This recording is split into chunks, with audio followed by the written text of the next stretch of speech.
शासन पूज्य चरण पिनाकि सन्नुत महिम सीता शोकनाशन सुलभ सुमुख सुवर्ण वर्ण निभा माकळत्र मनीषि मधुरिपु एकमेवाद्वितीय रूप प्रतीक देव गणान्तरात्मक पालिसुदेम्म ನಾರಾಯಣಂ ಸುರಗುರುಂ ಜಗದೇಕನಾಥಂ ಭಕ್ತಪ್ರಿಯಂ ಸಕಲಲೋಕನಮಸ್ಕೃತಂಚ ತ್ರೈಗುಣ್ಯವರ್ಜಿತಮಜಂ ವಿಭುಮಾಧ್ಯಮೀಶಂ ವಂದೇ ಭವಗ್ನಮರಾಸುರಸಿದ್ಧವಂದ್ಯಂ ದಾಸವರ್ಯಂ ದಯಾಯುಕ್ತಂ ದೂರೀಕೃತ ದುರಾಶಿಷಂ ಹರಿಕಥಾಮೃತಸಾರವಕ್ತಾರಂ ಜಗನ್ನಾಥಗುರುಂ ಭಜೆ. ಶ್ರೀ ಹರಿಕಥಾಮೃತಸಾರ ನೈವೇದ್ಯ ಪ್ರಕರಣ ಸಂಧಿ ಪದ್ಯ 8. ಪಾಕಶಾಸನ ಪೂಜ್ಯ ಚರಣ ಪಿನಾಕಿ ಸನ್ನುತ ಮಹಿಮ ಎಂಬ ಈ ಪದ್ಯದ ಮೂಲಕ ಶ್ರೀ ಜಗನ್ನಾಥದಾಸಾರ್ಯರು ಅಪಾರ ಮಹಿಮಾ ಸಂಪನ್ನನೂ ಏಕಮೇವ ಅದ್ವಿತೀಯನೂ ಆದ ಶ್ರೀ ಪರಮಾತ್ಮನನ್ನು ಸಂರಕ್ಷಣ ಮಾಡಲು ಪ್ರಾರ್ಥಿಸುತ್ತಾರೆ. ಪಾಕ ಎಂಬ ದಾನವನನ್ನು ಶ್ರೀ ಇಂದ್ರದೇವರು ವಜ್ರಾಯುಧದಿಂದ ಸಂಹರಿಸಿದರು. ಅದರಿಂದ ಇಂದ್ರದೇವರಿಗೆ ಪಾಕಶಾಸನ ಎಂಬ ಹೆಸರು. ಅಂತಹ ಪಾಕಶಾಸನ ನಾಮಕರಾದ ಶ್ರೀ ಇಂದ್ರದೇವರಿಂದ ಪೂಜಿಸಲ್ಪಟ್ಟ ಪಾದ ಪದ್ಮಗಳುಳ್ಳವನು ಶ್ರೀ ಪರಮಾತ್ಮ. ಇದರಿಂದ ಪಾಕಶಾಸನ ಪೂಜ್ಯ ಚರಣನು. ಪಾಕಶಾಸನ ಚಾರು ಚರಣನಾದ ಪರಾತ್ಪರನು ಇಂದ್ರದೇವರಿಗೆ ಸ್ವೋತ್ತಮರಾದ ಶ್ರೀ ಮಹಾರುದ್ರದೇವರಿಂದ ಸಂಸ್ತುತ್ಯಮಾನನು. ಪಿನಾಕವೆಂಬ ಧನಸ್ಸನ್ನು ಧರಿಸಿರುವ ಶ್ರೀ ಮಹಾರುದ್ರದೇವರಿಗೆ ಪಿನಾಕಿ ಎಂಬ ನಾಮ. ಪಿನಾಕಿಯು ಸದಾ ಶ್ರೀರಾಮನಾಮವನ್ನು ಜಪಿಸುತ್ತಾ ತನ್ನ ಪತ್ನಿಯರಾದ ಶ್ರೀ ಪಾರ್ವತಾದೇವಿಗೆ ಉಪದೇಶಿಸುತ್ತಿರುವನು. ರುದ್ರದೇವರ ಉಪಾಸನಾ ಮೂರ್ತಿ ಸಂಕರ್ಷಣಾಭಿನ್ನ ಶ್ರೀಲಕ್ಷ್ಮೀ ನಾರಸಿಂಹನು. ರುದ್ರದೇವರಿಂದ ಅನವರತ ಗೇಗೀಯಮಾನನಾಗಿದ್ದಾನೆ ಶ್ರೀಹರಿ.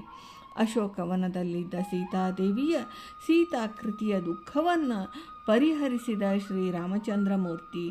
ರಾವಣನ ಅಶೋಕವನದಲ್ಲಿದ್ದವಳು ನಿಜವಾದ ಸೀತೆಯಲ್ಲ, ಸೀತಾಕೃತಿ ಮಾತ್ರ. ಸೀತೆಯು ಮಹಾಲಕ್ಷ್ಮಿಯ ಅವತಾರಳು. ಅವಳಿಗೆ ದುಃಖವೆಂಬುದೇ ಇಲ್ಲ. ನಿತ್ಯ ಮುಕ್ತಳು, ನಿರ್ವಿಕಾರಳು. ಇದೊಂದು ವಿಡಂಬನೆಯ ಪ್ರಸಂಗ.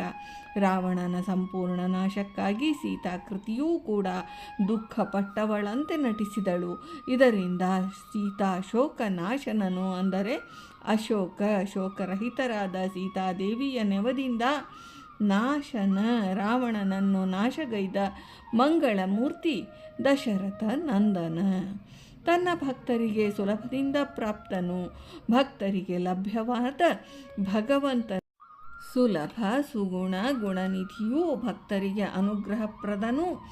ಭಕ್ತರ ಪಾಲಿಗೆ ಸುಮುಖನು, ಸುಲಭನೂ ಸುಮುಖನೂ ಸರ್ವೋತ್ಕೃಷ್ಟನೂ. ಪುಟಕ್ಕೆ ಹಾಕಿದ ಬಂಗಾರದ ವರ್ಣದಂತೆ ಕಾಂತಿಯುಕ್ತ ದೇಹವುಳ್ಳವನು. ಸಂಕರ್ಷಣ ಮೂರ್ತಿಯ ಶರೀರ ವರ್ಣ ಬಂಗಾರದ ಪ್ರಕಾಶ. ಇದರಿಂದ ಸುವರ್ಣ ವರ್ಣ ನಿಭನು, ಅಂದರೆ ಸುವರ್ಣ ಚಿನ್ನ ವರ್ಣ ಬಣ್ಣದಂತೆ ನಿಭನು ಕಾಂತಿಯುಕ್ತನು. ಶ್ರೀ ಲಕ್ಷ್ಮೀದೇವಿಯನ್ನು ಪತ್ನಿಯಾಗಿ ಉಳ್ಳವನು, ಅಂದರೆ ಶ್ರೀ ಲಕ್ಷ್ಮೀ ರಮಣನು. ರಮಾದೇವಿ ಕಳತ್ರ ಪತ್ನಿ. ಮನೀಷಿ ಎಂದರೆ ಸರ್ವಜ್ಞನು, ಅಸದೃಶ ಪ್ರಜ್ಞಾವಂತನು. ಇನ್ನೊಂದರ್ಥದಲ್ಲಿ ಶ್ರೀ ರಮಾದೇವಿಯರ ಬುದ್ಧಿಸ್ಥಾನೀಯನು.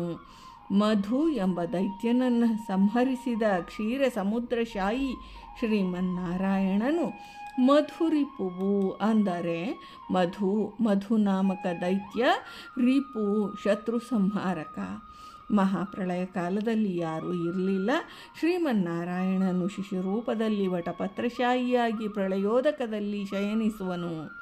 ಶ್ರೀರಮಾದೇವಿಯರು ಶ್ರೀ ರೂಪದಿಂದ ಪ್ರಳಯೋದಕವಾಗಿಯೂ, ಭೂರೂಪದಿಂದ ವಟಪತ್ರವಾಗಿಯೂ, ದುರ್ಗಾ ರೂಪದಿಂದ ಸುತ್ತಲೂ ಆವರಿಸಿರುವ ಅಂಧಕಾರ ರೂಪಳದಲ್ಲಿದ್ದಾಳೆ.